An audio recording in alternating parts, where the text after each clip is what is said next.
Hello everyone, कैसे हो आप सब। आई होप आप सब बहुत ही बढ़िया होगे। It's your accounts mentor Purva Shukla welcoming all of you in our most powerful commerce batch Chanakya 1.0।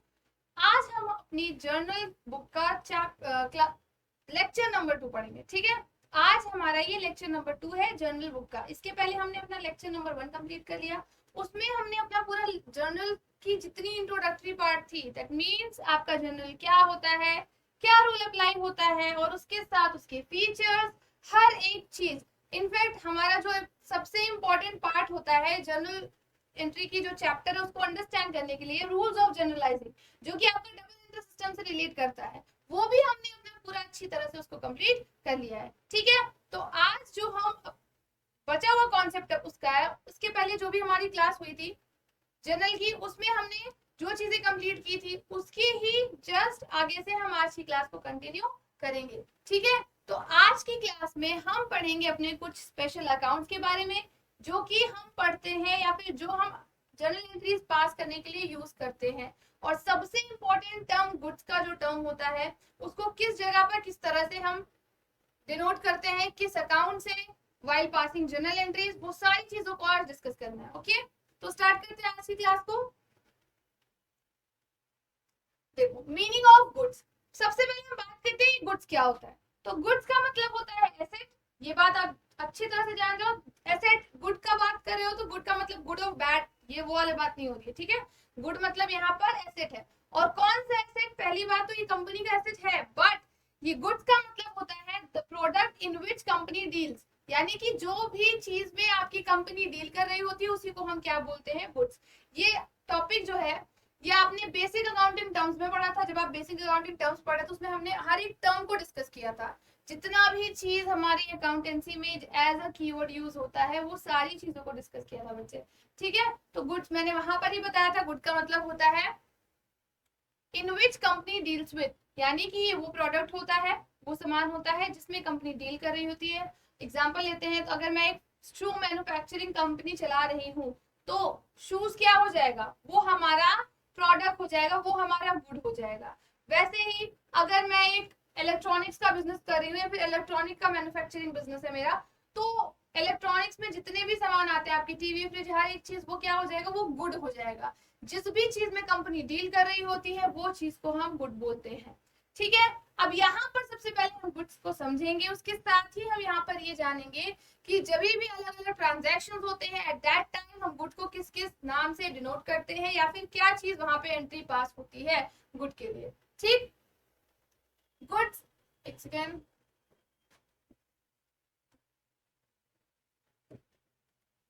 Goods are those things which are purchased for resale. Goods वो चीज होती है जो रीसेल के लिए परचेज की जाती है।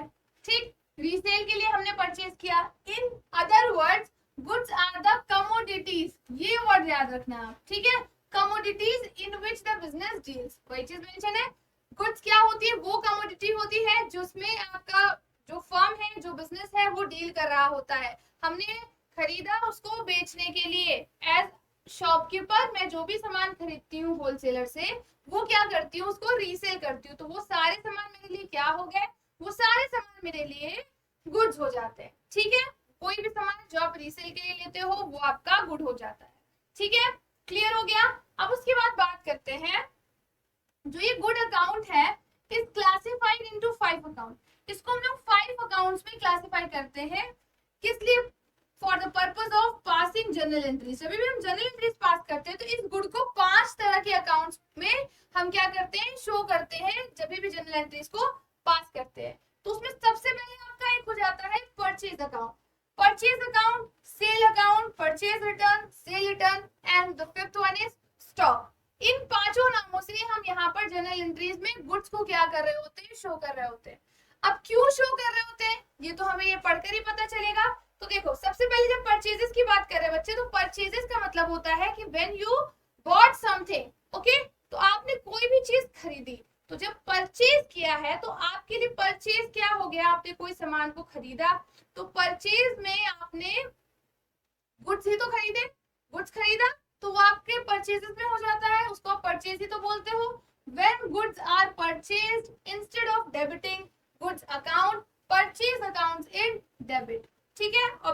एग्जांपल दिया था, और पिछली क्लास में जब हमने रूल्स ऑफ जर्नलाइजिंग पढ़ा था तो उसमें मैंने बताया था आपको, जब भी आप कोई गुड खरीदते हो, बॉट करते हो, तो आप वो आपका कौन सा अकाउंट कंसीडर होता है? रियल अकाउंट कंसीडर होता है। गुड क्या है? एसेट है। Debit what comes in, credit what goes out, यही आपको रूल अप्लाई करना होता है।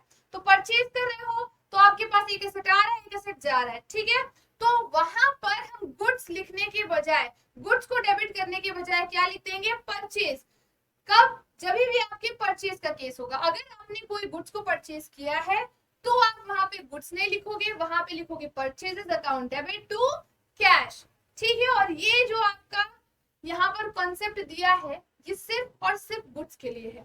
फर्नीचर खरीदा आपने या फिर कुछ और सामान खरीदा, बिल्डिंग मशीनरी, उनके लिए आपको नहीं यूज करना। उनके लिए आप क्या यूज करोगे?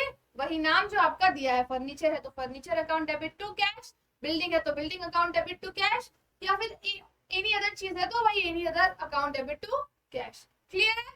बट अगर आप गुड की बात कर रहे हो, यानी आपका गुड परचेज हो रहा है, तो आप गुड को डेबिट करोगे एंड कैश को क्रेडिट कर दोगे। क्लियर बच्चे? तो ये हो गया आपका परचेज। अब उसके बाद हम बात करते हैं, तो परचेज अकाउंट क्या है आपका? नॉमिनल अकाउंट है, ठीक है। Purchase account is a nominal account and while passing a journal purchase account should always be debited. यहाँ पर देखो, मैंने बोला आपका एसेट का बात हो रहा होता है, ठीक, बट परचेज क्या है? एक्सपेंस होता है बच्चे। एक्सपेंस मींस आप देखो, परचेज करना क्या है? एक्सपेंस है, खर्चा है। परचेज करना मतलब खर्चा, बेचना मतलब आपके लिए इनकम। आप कोई भी सामान खरीदने जाओगे तो खर्च तो होना ही है, तो एक्सपेंस आपका होता है। परचेज अकाउंट नॉमिनल अकाउंट है, और नॉमिनल अकाउंट में मैंने बताया था एक्सपेंस, लॉस, इनकम, गेन, ये सारी चीजें आती है। तो परचेज अकाउंट आपका नॉमिनल है, तो दैट मींस आपका रूल क्या हो जाएगा? Debit all expenses and losses, credit all incomes and gain. तो परचेज आपका एक्सपेंस है, तो आपने उसको क्या करना है? परचेज अकाउंट को डेबिट कर देना है। ठीक है बच्चे, समझ आ गया? क्लियर है? तो ये हो गया आपका परचेज अकाउंट, ठीक। जब भी हम गुड्स को परचेज कर रहे होते हैं तो गुड्स को डेबिट करने के बजाय हम यहाँ पर परचेज अकाउंट को डेबिट करते हैं। बट अगर हम गुड्स की बात ना करें, हम कुछ और परचेज कर रहे हैं, जैसे परचेज फर्नीचर, बिल्डिंग, मशीनरी और एनी अदर थिंग, तो वहां पर क्या आपका यही नॉमिनल अकाउंट ही अप्लाई होता है? जी नहीं। वहां पर जो मैंने आपको बताया कि एसेट इन्वॉल्व है, फर्नीचर एसेट है बच्चे, आपका मशीनरी एसेट है, बिल्डिंग एसेट है, तो वहां पर आपका एसेट का ही एंट्री पास होगा, वही debit what comes in, credit what goes out का, ठीक है। तो उसी को आप ध्यान में रखना है। यहाँ पे परचेजेस है तो परचेजेस आपका नॉमिनल होता है, खर्च है आपके लिए, इस वजह से आप क्या करते हो? एंट्री पास करते हो debit all expenses and losses की, ठीक है। अब second one is sales account. जैसे आपने पढ़ा परचेज का, तो परचेज क्या था? परचेज आप जब भी कोई गुड्स खरीद रहे हो तो आपने परचेज अकाउंट डेबिट कर दिया। अब यहाँ पर जब आप गुड्स बेच रहे हो, खरीदना नहीं है, बेचना है, रीसेल कर रहे हो, तो यहाँ पर क्या करते हैं? इंस्टेड ऑफ क्रेडिटिंग गुड्स, अब देखो परचेज हो रहा था तो डेबिट है, सेल होगा तो क्रेडिट होगा। क्यों? क्योंकि आपको मैंने बताया परचेज आपके लिए क्या होता है, कहाँ गया, हाँ ये रहा, परचेज आपके लिए क्या होता है? एक्सपेंस। सेल आपके लिए क्या होगा?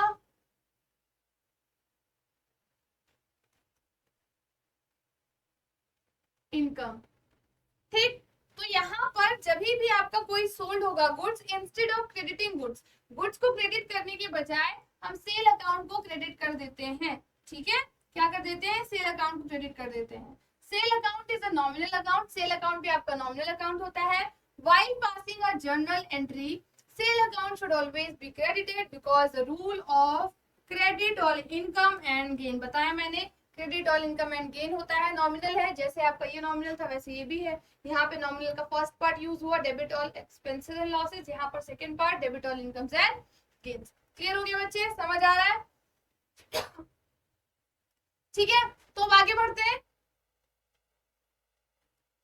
तीसरा आपका क्या दिया हुआ है? Purchase return account. अब देखो, अभी हमने परचेज और सेल पढ़ा।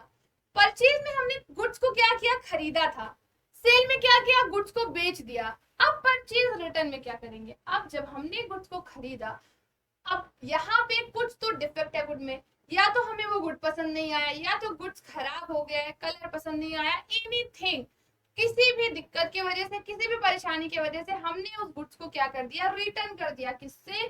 ट्रेडर को। मतलब किसको रिटर्न कर दिया? ट्रेडर को। हम ट्रेडर से परचेज किया था और उसको हमने क्या कर दिया? रिटर्न कर दिया। तो in that case we will say that purchase return। तो वहां पर हम उस गुड को क्या करेंगे? परचेज रिटर्न के नाम से एंट्री पास कर देंगे।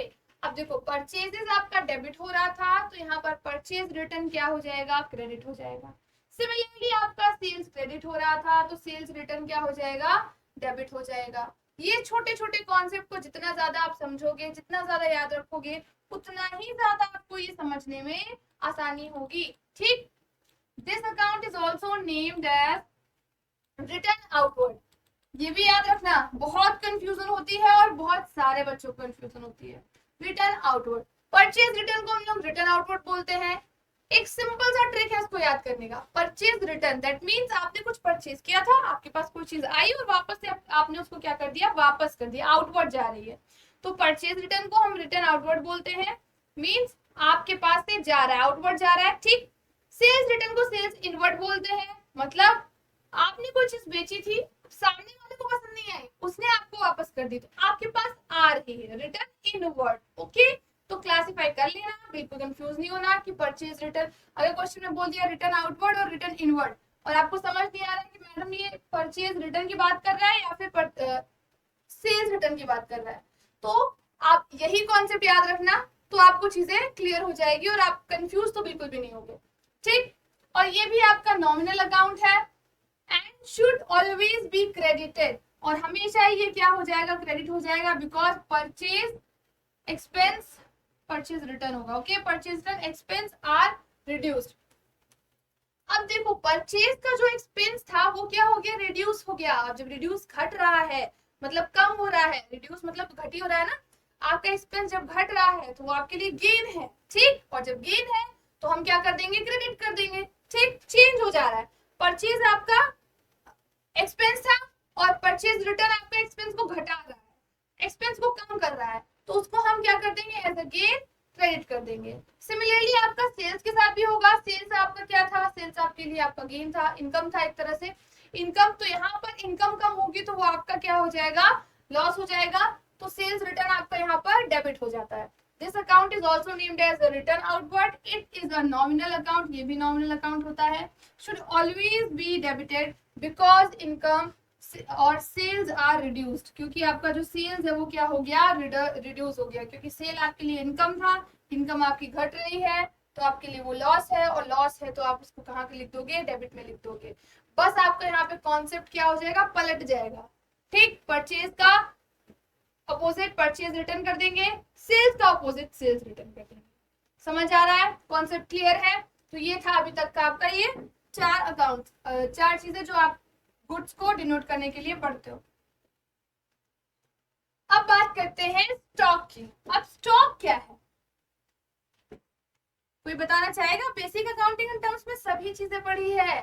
जो हमने चैप्टर नंबर 2 पढ़ा था बेसिक अकाउंटिंग टर्म्स का, उसमें हमने सारी चीजों को बहुत ही डिटेल पढ़ा था, एक एक टर्म को डिफाइन किया था, क्योंकि हमें पता था कि आपको पूरा चैप्टर में ये चीजें समझ नहीं आएंगी। जहां जहां पे अचानक से आपको ये शब्द मिलेंगे तो उनको पहले ही एज अ डिक्शनरी जैसे होती है ना, सारी चीजों को बताती, सारे वर्ड्स को डिफाइन करती है, वैसे ही आपको ये chapter number 2 basic accounting terms, जिसको भी कोई प्रॉब्लम हो अभी आ रही हो, वापस से जाओ, नहीं देखा है वो चैप्टर का लेक्चर तो वापस से जाओ प्लेलिस्ट में, एक एजुकेशन एकेडमी, तो उसकी प्लेलिस्ट में जाओगे आप, स्क्रॉल करोगे तो नीचे आपको मिल जाएगा अकाउंटेंसी 11th, वहां पर आपको चैप्टर पूरा सीक्वेंस में मिल जाएगा। ठीक। तो जाओ फटाफट से देखो चैप्टर नंबर 2 का बेसिक अकाउंटिंग टर्म्स, तो आपको ये क्लियर हो जाएगा स्टॉक क्या है। वैसे तो मैं बता देती हूँ स्टॉक क्या है। स्टॉक एक तरह का आप बोलते हो ना, स्टॉक में है वो कोई सामान रखा हुआ है, स्टॉक पे रखा हुआ, किसी भी दुकान पे जाओगे तो बोलोगे भाई अभी यहाँ नहीं, स्टॉक में रखा है, लेकर के आऊंगा। दैट मीन्स आपने कोई गुड्स को परचेज करके एक जगह पर इकट्ठा रख दिया है। अब कभी इन्फ्लेशन होने वाला होता है, महंगाई, भैया इन्फ्लेशन का मतलब महंगाई होता है, महंगाई होने वाली होती है, बढ़ने वाला होता है किसी चीज का प्राइस, तो हम लोग क्या करते हैं स्टॉक में खरीद, पता चल जाए पहले से कि भाई टमाटर का भाव बढ़ने वाला है, तो मम्मी क्या करती है 5-10 किलो टमाटर ले आ देती है। प्याज का भाव बढ़ने वाला है तो हम क्या करते हैं ज्यादा स्टॉक में सामान लेके रख देते हैं। तो हमने जब भी ज्यादा स्टॉक में सामान लेके रखा तो वही स्टॉक का मतलब ये स्टॉक होता है। गुड्स का वो वाला स्टेज जब वो एक साथ लेकर बहुत सारा रख दिया जाता है तो उसको हम लोग स्टॉक के नाम से क्या करते हैं, डिफाइन करते हैं। ठीक है, तो ये आपकी 5 चीजें थी जो आप गुड्स को क्या करते हो, डिफाइन करते हो। Good account is classified into 5 accounts, मतलब गुड अकाउंट को हम 5 अकाउंट्स में क्लासिफाई करते हैं। आपका क्या हो जाता है, पहला purchases, second one is sales, third one is purchase return, sales return and then stock. ठीक है, क्लियर है। अब आते हैं हम लोग इम्पोर्टेंट कंसिडरेशन में। यहाँ तो कुछ लिखा ही नहीं, तो इम्पोर्टेंट क्या है, तो इम्पोर्टेंट क्या है वो मैं आपको बताऊंगी, आप उसको नोट डाउन करोगे और साथ ही साथ मैं आपको यहाँ पर लिखवाती भी जाऊंगी। कुछ आपकी इंपॉर्टेंट कंसिडरेशन है जो आपको जानना बहुत जरूरी होता है वाइल पासिंग जर्नल एंट्रीज। तो देखो अभी तक हमने क्या पढ़ा कि गुड्स को हम लोग 5 तरीके से क्लासिफाई करते हैं और कैसे हम 5 चीजों को यूज करते हैं वाइल पासिंग जर्नल एंट्रीज। ठीक है सॉरी। उसके बाद फिर देखो कोई भी आपका ट्रांजैक्शन, चाहे परचेज का हो, सेल का हो, purchase return, sales return, anything, कोई भी ट्रांजैक्शन आपके 2 मोड्स में होते हैं, एक कैश और दूसरा क्रेडिट। ठीक, ये आपको पता है। थोड़ा सा हम लिख लिख करके पढ़ते हैं, चीजें बेटर अंडरस्टैंड होंगी। आपका कोई भी ट्रांजैक्शन है,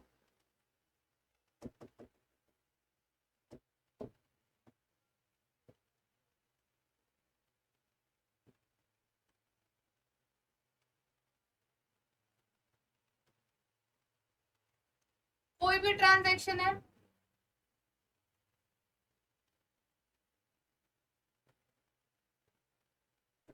ये आपका 2 पार्ट्स में डिवाइडेड होता है।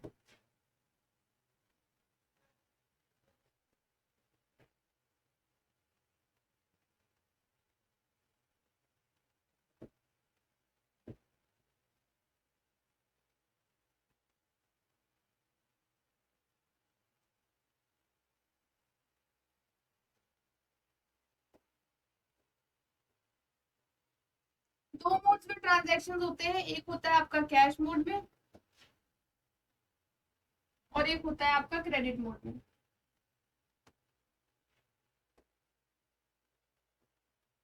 ठीक है, एक होता है आपका कैश मोड में और एक हो जाता है आपका क्रेडिट मोड में। ये चीजें आपको थोड़ा सा समझनी पड़ेगी क्योंकि ये थोड़ी सी समझने वाली चीज है। तो इसी से रिलेटेड जो भी अभी हम पढ़ेंगे इंपॉर्टेंट कंसिडरेशन, वो हमारा इसी से रिलेटेड है कि कब कौन सी चीज को हम कैश में ट्रीट करेंगे और कब कौन सी चीज को हम लोग क्रेडिट में ट्रीट करेंगे। कभी भी कोई भी ट्रांजैक्शन टेक प्लेस होता है तो या तो उसका पेमेंट तुरंत कर दिया जाता है, या रिसीव हुआ है तो रिसीव तुरंत हो जाता है, यानी कि उसका मतलब कैश है। क्रेडिट है उधारी, जब भी आप कोई चीज उधार पे खरीदते हो, उधार पे बेचते हो, सामने वाला कस्टमर आपको बोलता है बाद में दे दूंगा पैसा, तो that is called credit. Okay, ऐसा तो नहीं होता ना कि always you bought anything on cash, आपके पास हमेशा कैश हो, कभी क्रेडिट कार्ड भी तो यूज कर लेते हो ना पापा का, तो वो सारी चीजें आपका क्रेडिट में काउंट होता है। अब हमें पता कैसे चलेगा कि वाइल पासिंग जर्नल एंट्रीज जिसे हमें क्रेडिट में लिखना है या फिर कैश में लिखना है, और कैश और क्रेडिट की एंट्री किस तरह से डिफरेंट होती है ये भी हमें यहाँ पर समझना है। तो आपका सबसे पहला जो इंपॉर्टेंट ट्रांजैक्शन होता है उसको पढ़ने से पहले हम जान लेते हैं, किसी भी ट्रांजैक्शन को परचेज और सेल ऑफ गुड हो तो वो आपका decided weather transaction for cash और क्रेडिट। देन अब उसके लिए एंट्री पास करने के लिए सबसे पहले आपकी एंट्री हो जाती है, कोई भी ट्रांजैक्शन आपका परचेज और सेल से रिलेटेड हो और उसमें आपका नेम मेंशन हो। फर्स्ट पॉइंट आते हैं यहाँ पे,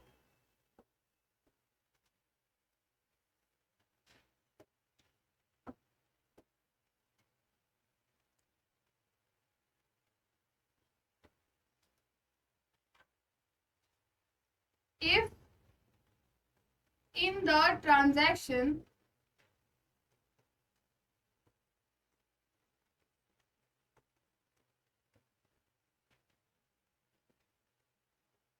name of purchaser or seller is mentioned,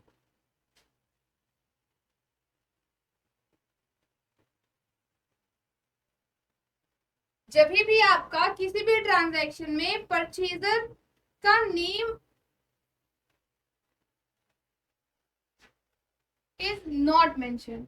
ठीक, पहले नॉट मेंशन पे आते हैं। नॉट मेंशन और नॉट गिवन, ठीक, या तो मेंशन है या तो नॉट गिवन, कुछ भी लिख लो बच्चे।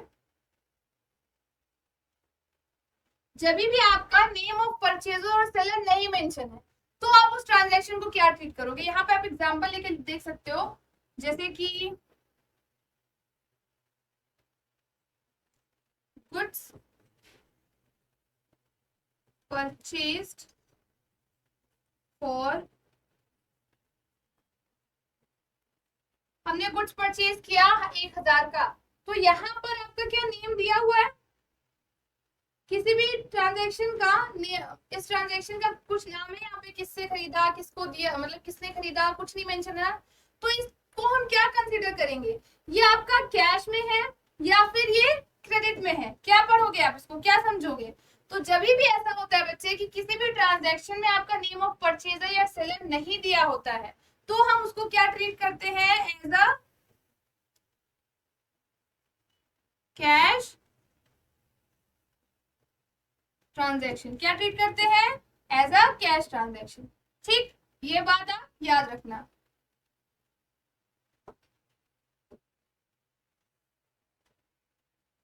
ठीक है, अगर आपका किसी भी ट्रांजैक्शन में नेम ऑफ परचेजर सेलर नहीं मेंशन और ये भी नहीं मेंशन है कि कैश, तो फिर आप क्या करोगे, गुड्स परचेज फॉर 1000 लिखा है तो आप इसको कंसीडर कर लोगे कैश ट्रांजैक्शन की तरह। अब आते हैं सेकेंड पॉइंट पे। तो देखो दूसरा ये आ जाता है आपका, यहाँ कभी कभी ऐसा होता है ट्रांजैक्शन आपका दिया हो यहाँ पर गुड्स परचेज्ड फॉर कैश। अब यहाँ पर गुड्स आपका कैश में परचेज हुआ, ये तो आपका सिंपली सा मेंशन कर दिया गया ना, यहाँ तो कोई कंफ्यूजन की बात ही नहीं है, बिकॉज यहाँ पर क्वेश्चन में ऑलरेडी यहाँ पर मेंशन कर दिया गया है कि गुड्स जो हुआ है वो कैश में कंसीडर हुआ है। ये तो आपका ये हो गया। अब इसके बाद तीसरा हम लेते हैं एग्जाम्पल। ट्रांजेक्शन को मैं अब बस सिर्फ और सिर्फ ट्रांजेक्शन लिख रही हूँ, बाकी जो भी है ये उसको मैं एक्सप्लेन कर देती हूँ। ठीक है, तीसरे में आते हैं। तो तीसरे में क्या दिया हुआ है,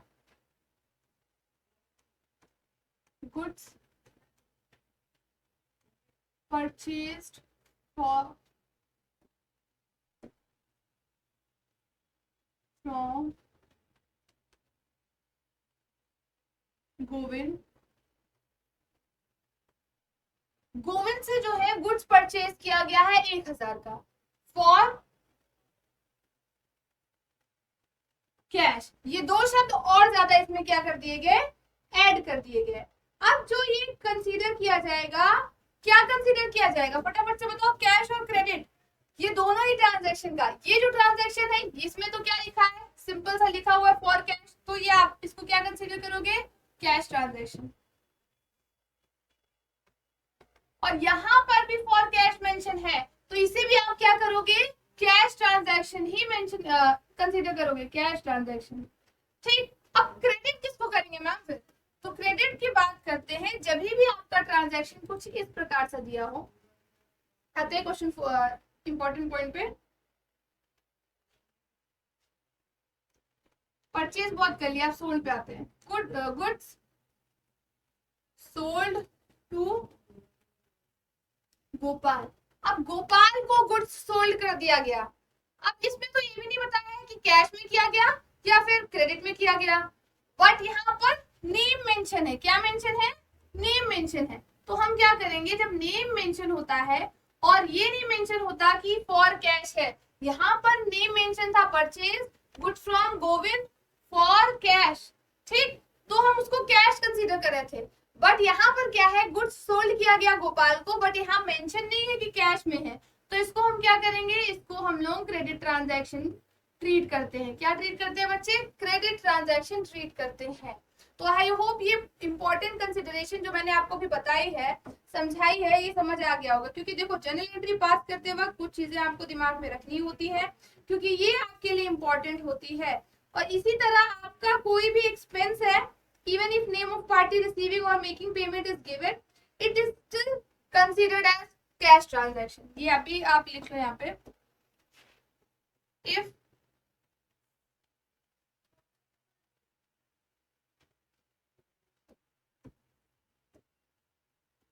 in case of एक्सपेंसेस, जब भी आपका एक्सपेंस का बात हो रहा हो, ठीक, तब क्या करते हो आप,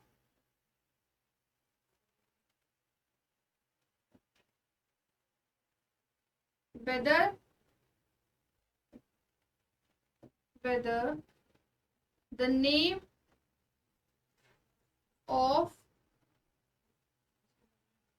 party receiving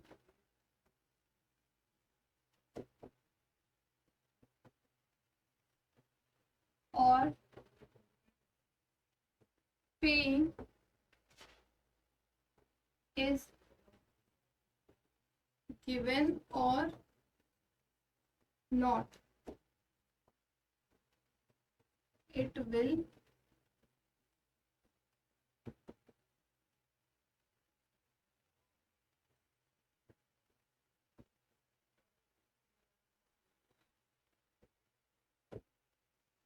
देखो, ये तो हो गया आपका परचेज और सेल के लिए, बट जब भी आपका एक्सपेंस का केस होता है बच्चे, एक्सपेंस का, खर्चे का, तो फिर आपका भले ही नेम ऑफ पार्टी रिसीविंग नाम दिया हो या फिर नहीं दिया हो, आपके रिसीविंग पार्टी का नाम या फिर आपके पेइंग पार्टी का नाम मेंशन हो या फिर नहीं हो, इससे कोई फर्क नहीं पड़ता है, वहां पे हम उसको कैश ट्रांजैक्शन ही ट्रीट करते हैं, बिकॉज कोई भी खर्चा आप क्रेडिट में नहीं करते हो, रेंट पे करना है तो कैश में ही पे करोगे, सैलरी देना है तो कैश में, क्रेडिट में कौन सैलरी देता है और कैसे देते हैं, क्रेडिट में सैलरी, तो ये एक्सपेंसेस क्या होते हैं, आपके कैश ट्रांजैक्शन ही होते हैं, तो ये बात ध्यान में रखना। तो ये हो गया आपके कुछ इंपॉर्टेंट ट्रांजैक्शन। अब इसके बाद हम बात करते हैं क्वेश्चन की, ये रहा आपका क्वेश्चन, ठीक, इससे पहले क्वेश्चन सॉल्व करने से पहले जो भी चीजें आपको जानने लायक थी वो सारी चीजें मैंने बता दी है। अब हम क्वेश्चन सॉल्व करेंगे जिससे हमें ये पता चलेगा कि किस केस में हम किस तरह से जनरल एंट्रीज पास करते हैं, और दिमाग में अपने सारे प्रिंसिपल्स को जरूर रखना वाइल पासिंग जनरल एंट्रीज। जब भी जनरल एंट्री पास करते हो तो आपको सिर्फ और सिर्फ एक ही चीज ध्यान देना होता है, आपके रूल्स ऑफ जनरलाइजिंग जो हमने अपनी पिछली क्लास में कंप्लीट किए थे, ठीक है, आपका कौन सा अकाउंट इन्वॉल्व है ये समझना है, और उसके बाद उसमें कौन सा रूल अप्लाई होगा, कौन सा अकाउंट डेबिट, कौन सा अकाउंट क्रेडिट, कैसे किया जाएगा, वो चीजें आप कंसीडर करना है यहाँ पे। तो फर्स्ट ऑफ ऑल यहाँ पे पहला ट्रांजैक्शन आपका क्या दिया है, देखो क्वेश्चन में क्या मेंशन है, enter the following transaction in the journal of Siyaram, यहाँ पे आपको सियाराम अकाउंट मतलब सियाराम का जर्नल बुक बनाना है। अब उसमें यहाँ पे डेट मेंशन है 2012 की first second third fourth, first second then fourth fifth, जब की ट्रांजैक्शंस है सारे डेट मेंशन है एंड सारे अमाउंट्स मेंशन है। तो फटाफट से पहले हम यहाँ पर ना जर्नल का अपना फॉर्मेट बना लेते हैं। किस तरह से फॉर्मेट बनता है बच्चे,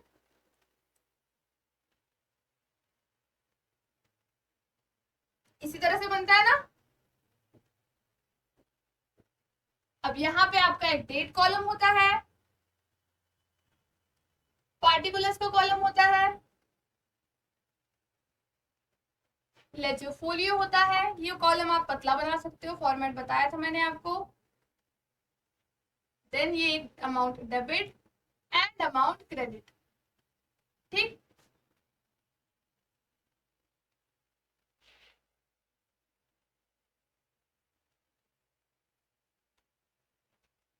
अब यहाँ पर मेंशन करना है डेट,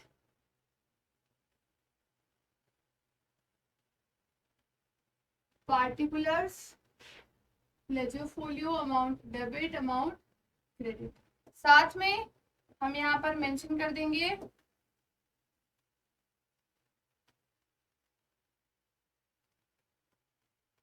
जर्नल, और जर्नल के साथ साथ हमें यहाँ पे मेंशन करना होता है किसका जर्नल बना रहे हैं। क्वेश्चन में क्या दिया हुआ था, क्वेश्चन में दिया था आपका सियाराम का जर्नल बना रहे थे ना, तो यहाँ पर ये भी मेंशन करना होता है,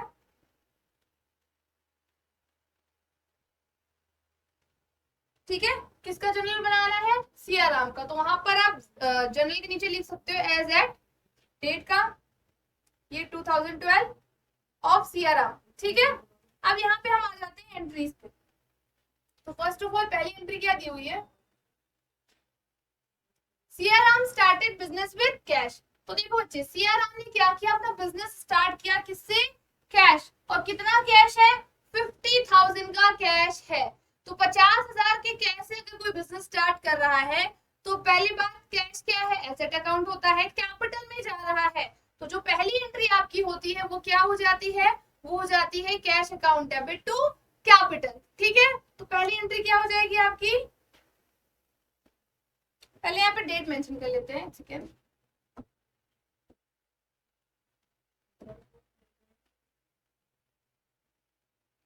2012 फर्स्ट अप्रैल 2012 अप्रैल फर्स्ट, पहली एंट्री हो जाएगी आपकी cash account debit to capital account. इसके साथ ही आपको यहाँ नरेशन करना है। नरेशन स्टार्ट होता है बच्चे बीइंग से, हमेशा याद रखना बीइंग से नरेशन स्टार्ट करोगे, और नरेशन क्या होता है, समरी टू योर ट्रांजैक्शन। तो समरी आपका पहली एंट्री क्या थी, पहली आपकी एंट्री थी सीआरएम ने स्टार्ट किया बिजनेस कैश से, तो कितना कैश था 50,000 का, being 50,000 introduced in business, introduced in cash, मतलब इंट्रोड्यूस का मतलब तो यही हो गया ना, बिजनेस में इंट्रोड्यूस कराया गया है कैश में, तो हमने यहाँ पर अमाउंट भी मेंशन कर दिया।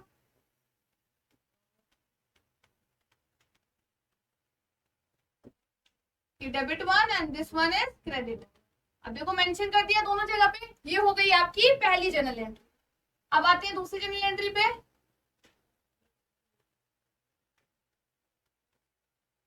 डेट क्या दिया हुआ है, 2 अप्रैल टू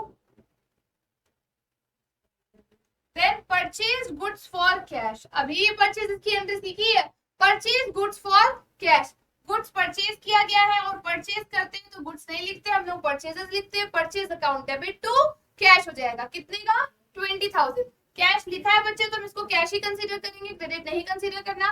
तो यहाँ पे हम एंट्री कर देंगे purchases account debit to cash 20,000।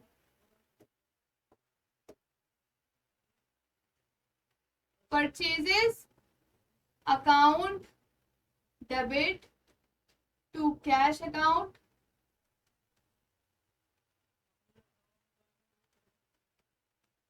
20,000 20,000। अब यहां पर आपका नरेशन हो जाएगा एक be goods purchased in cash. ठीक, ये हो गया नरेशन। अब देन आ जाते हैं तीसरी एंट्री पे।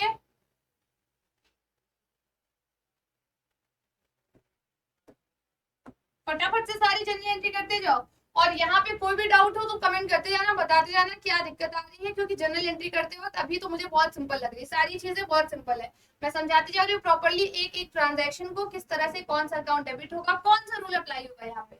अब यहाँ पे परचेजेस का मैंने बता ही दिया, और ये कैपिटल का आपने समझ लिया। अब देखो थर्ड वन क्या है, परचेज गुड्स फ्रॉम सुभाष।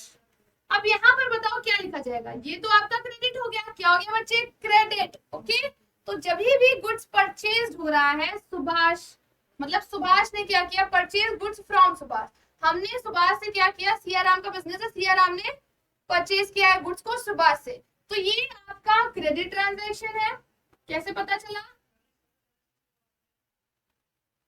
तो ये बात हमें पता चली है। अभी हमने पढ़ा था जब गुड्स के हम क्लासिफिकेशन पढ़ रहे थे, तो उसमें हमने क्या पढ़ा था कि जब भी इंपॉर्टेंट कंसिडरेशन में बताया मैंने, जब भी आपका यहाँ पर किसी भी जगह पे ट्रांजैक्शन में नेम लिखा हो और उसके साथ कैश नहीं लिखा हो, तो उसका मतलब name of the party mention हो, तो उसका मतलब क्रेडिट ट्रांजैक्शन होता है। और क्रेडिट ट्रांजैक्शन है तो परचेजेस तो लिखेंगे ही, परचेज हुआ है, बट कैश की जगह पे हम सुभाष का नाम लिख देंगे। तो purchase account debit to Subhash for 12,000, purchase account debit, purchase account debit to Subhash account for 12,000।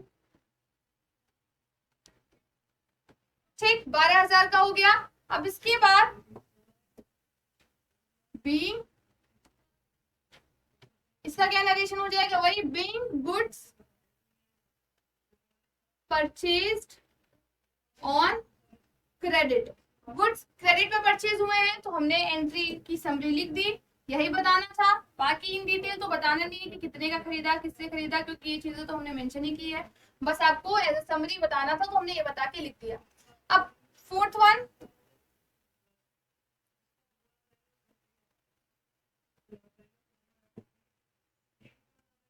क्या हो जाएगी, चौथी एंट्री पे आते हैं। एक सेकेंड, यहाँ पे फर्स्ट सेकेंड तीसरी 4 डेट है ना, यहाँ पे डेट चेंज करो, यहाँ पे डेट क्या है 4 और फिर क्या डेट है 5।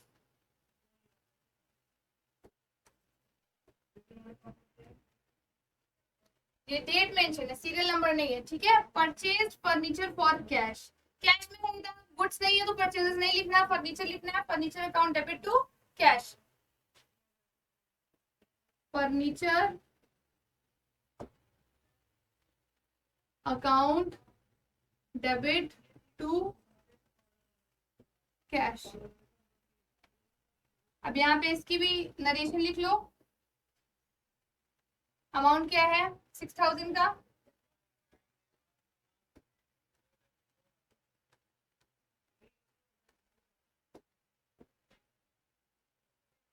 being furniture purchased for cash, okay।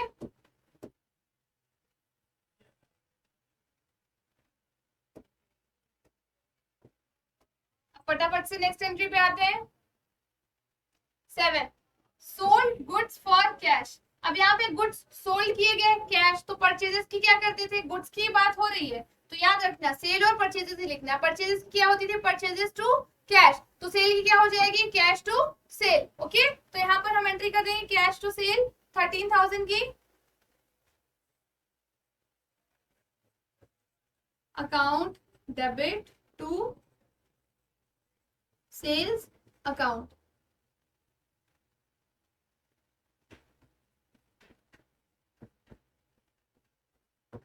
13,000। Narration क्या हो जाएगा, be goods sold for cash,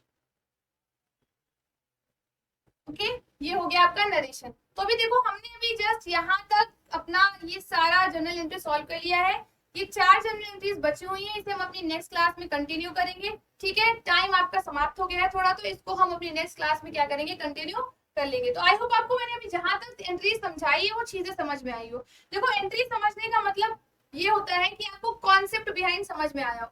जिस कॉन्सेप्ट, जिस रूल से हमने यहाँ पर एंट्रीज पास की है, क्या डेबिट हो रहा है, क्या क्रेडिट हो रहा है और क्यों हो रहा है, ये चीजें आपको समझना बहुत जरूरी है, ओके। तो इस चीजों को जितना भी मैंने अभी तक पढ़ा है एक बार रिवाइज करना, और बचा हुआ जो ट्रांजैक्शन है इसको एक बार खुद से एंट्री पास करने की कोशिश करना, क्योंकि जितना भी मैंने बताया है उसी पे बेस्ड है, उससे ज्यादा कुछ भी नहीं है। बाकी हम अपनी अगली क्लास में इसको यहीं से कंटिन्यू करेंगे, ठीक है बच्चे। आई होप आपको सारी चीजें समझ में आ रही हो। अगर कोई प्रॉब्लम है then please comment let me know. तो बच्चे आज के लिए टाटा, मिलते हैं अपनी नेक्स्ट क्लास में नए कॉन्सेप्ट्स के साथ। Thank you for the class.